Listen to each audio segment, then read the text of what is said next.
تو جب عمل کیا تو فنا ہو گیا، فنا ہو گیا تو پھر اس کا جسم کہاں ہے کہ جو تولا جائے؟ اب مثال کے طور پر میں بول رہا ہوں، اب یہ بات ہوا میں ملتی جا رہی ہے تو وہ کہتے ہیں کہ یہ تو فنا ہو گیا عمل، اب اس کو کہاں سے پکڑا جائے گا، کہاں رکھا جائے گا، کیسے تولا جائے گا؟ یہ ان کے ذہن کا خدشہ تو شریعت مطہرہ نے قرآن و سنت کے زیر سایہ جو وضاحتیں کی ہیں، ہمارے نزدیک عقل بہت بڑی پاور ہے مگر عقل شرع کے تابع ہے۔ شریعت مطہرہ عقل کو مطمئن کرتی ہے اور راج شریعت کا ہے، عقل اس کی رعایا ہے، اس کا کہنا مانے گی۔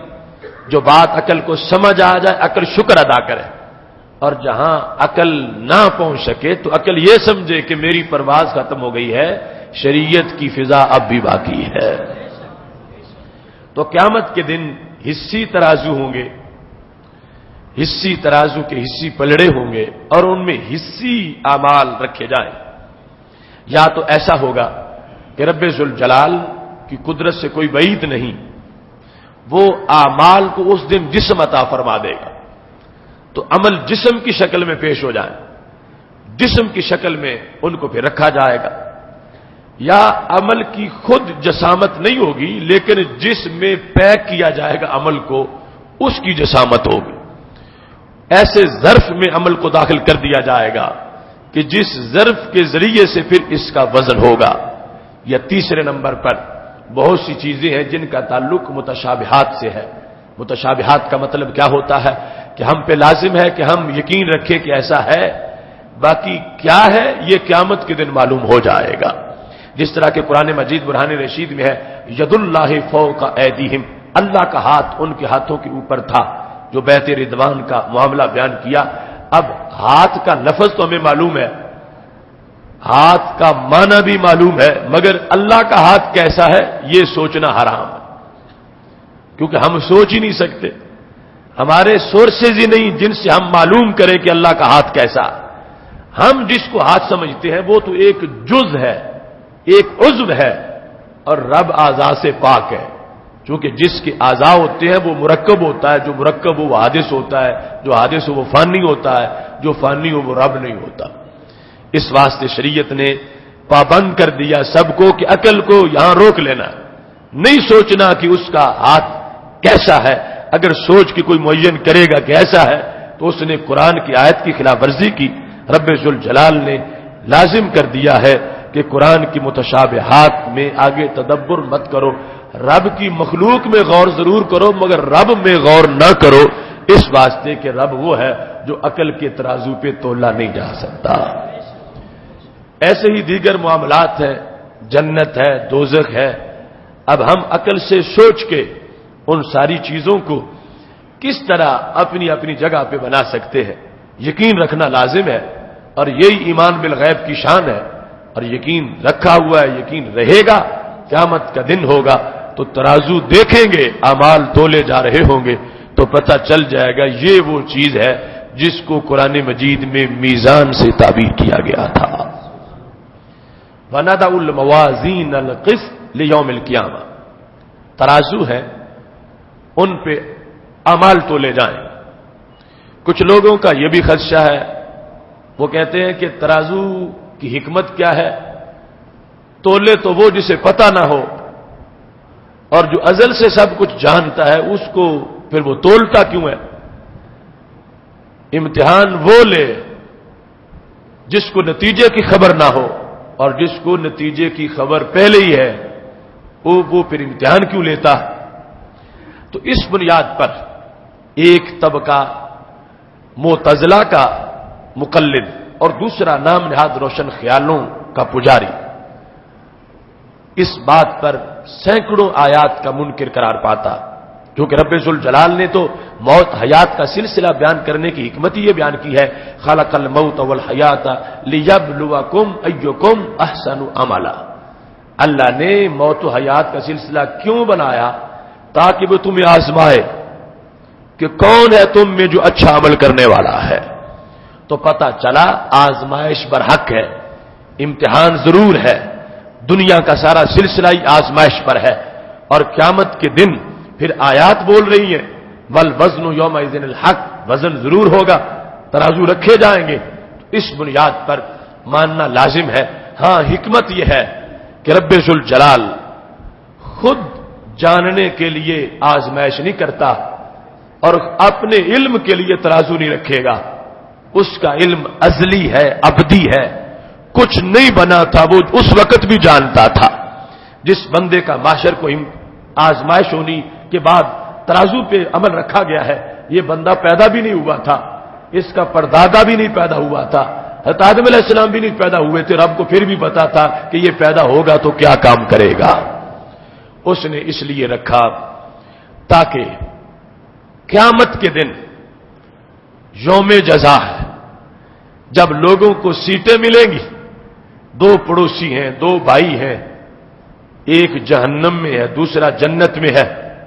اب جہنم والا یہ نہ کہے کہ اے اللہ باپ ہمارا ایک تھا، گھر ہمارا ایک تھا، تو کیوں ہوا، اسے جنت کیوں دی گئی، میں جہنم میں کیوں گرا؟ تو اللہ کہے گا ترازو اپنا دیکھ لے۔ اب اللہ کسی کا کوئی اعتراض نہیں باقی رہنے دے گا، اس کا نظام عدل ایسا ہے، وہ خود جانتا ہے مگر وہ اوروں کو مطلع کرنا چاہتا ہے کہ کوئی اعتراض نہ کرے، کسی کو اعتراض کی گنجائش باقی نہ ہو۔ اب ترازو دیکھے گا تو اس کو پتا چل جائے گا کہ میرے عمل اس لائق نہیں تھے کہ میں جنت جاتا، لہذا میں جہنمی بن گیا۔ ایسے جنت جانے والوں میں بھی رشک ہو سکتا ہے، مقابلہ ہو سکتا ہے۔ کوئی شخص کہتا ہے میں بھی اسی جگہ جمعہ پڑھتا تھا، یہ بھی پڑھتا تھا، میرے نمبر تھوڑے کیوں ہیں، اس کے زیادہ کیوں ہیں؟ تو اللہ فرمائے گا تم ترازو دیکھ لو۔ آپ ایک کہے گا میں نے بھی ہر سال میں مہینہ روزے رکھے، اس نے بھی رکھے، یہ روزے کی بنیاد پر فردوس تک پہنچ گیا، تو میں نیچے متوسط سی جنت میں ہوں، تو ایسا کیوں ہوا؟ تو رب ذوالجلال فرمائے گا ترازو دیکھ لو، یہاں خلوص کے بل بوتے پہ نمبر ملے ہیں، خلوص کے بل بوتے پہ مقامات ملے ہیں، خلوص کی بنیاد پر ریاکاری سے پاک عبادت کے لحاظ سے یہاں درجات معین کیے گئے ہیں۔ تو رب ذوالجلال اگرچہ خود جانتا ہے مگر پھر بھی حساب میں حکمتیں ہیں تاکہ کسی کو بھول نہ رہے، دودھ کا دودھ ہو جائے اور پانی کا پانی ہو جائے، اور لوگوں کو پتا چلے کہ کس بنیاد پر کس کو کس مقام پر فائز کر دیا گیا ہے۔ ایسے ہی قیامت کے دن آج جو لوگوں کو بھول ہے، ایک عام انسان اور ایک اللہ کا ولی، لوگ کہتے ہیں اس کے بھی دو ہاتھ ہیں، ہمارے بھی دو ہاتھ ہیں، وہ بھی اسی ماحول میں، ہم بھی اسی ماحول میں، ہم بھی، اس میں فرق کیا ہے؟ اور قیامت کے دن جس وقت واضح فرق آ رہا ہوگا، ایک جہنم کے شعلوں میں ہے، دوسرا فردوس کے بالا خانوں میں رب کا دیدار کر رہا ہے، تو جب سوال ابھرے گا فرق کیا ہے، تو رب ذوالجلال کہے گا ترازو دیکھ لو، جس سے تمہیں فرق کا پتہ چل جائے گا۔ معاشر کا دن ہوگا جب آواز آئے گی کہ حضرت سیدنا امام حسن اور حضرت سیدنا امام حسین رضی اللہ تعالیٰ عنہما جنتی جوانوں کے سردار ہیں، بڑے بڑے چودھریوں، نوابوں، وڈیروں کے بیٹے، کہیں گے آخر ہمارا استحقاق کیوں نہیں؟ تو رب ذوالجلال فرمائے گا تم عمل کو دیکھ لو، ترازو تمہارا سامنے ہے، کیا کربلا والا کردار تمہارا موجود ہے کہ تمہیں سرداری کی سیٹیں ادا کی جائیں؟ اس بنیاد پر حکمتیں ہیں رب ذوالجلال نے جن کے پیش نظر یہ حساب رکھا ہے۔ اور خود بندے کو بھی بھول ہو سکتی ہے کہ کہے کہ میں نے تو بہت کچھ کمایا تھا، بہت کچھ کیا تھا، اب معاشر میں میرا تو کوئی حصہ ہی نہیں بنا، اعمال ہی تھوڑے سے نکلے ہیں، تو رب ذوالجلال ترازو پہ دکھا دے گا۔ بطور خاص کفار جس وقت کہیں گے ہم نے بڑی سماجی خدمت کی، ہم نے بڑا کام کیا، تو رب ذوالجلال نے قرآن مجید میں فرمایا فلا نقیم لہم یوم القیامت وزنا، قیامت کے دن جب تولا جائے گا کافر کے عمل کا کوئی وزن ہی نہیں نکلے گا، بھوسے کی طرح کھوکھلا۔ مومن کا عمل جو ہے اس کا بڑا وزن ہے۔ اب ایک مومن ہے جو کسی بھوکے کو کھانا کھلاتا، ایک مومن ہے جو کسی پیاسے کو پانی پلاتا ہے، اور دوسری طرف ایک کافر ہے جس نے یہی کام کیا۔ اب قیامت کے دن کیا ہوگا؟ مومن نے جو ایک گلاس پلایا تھا،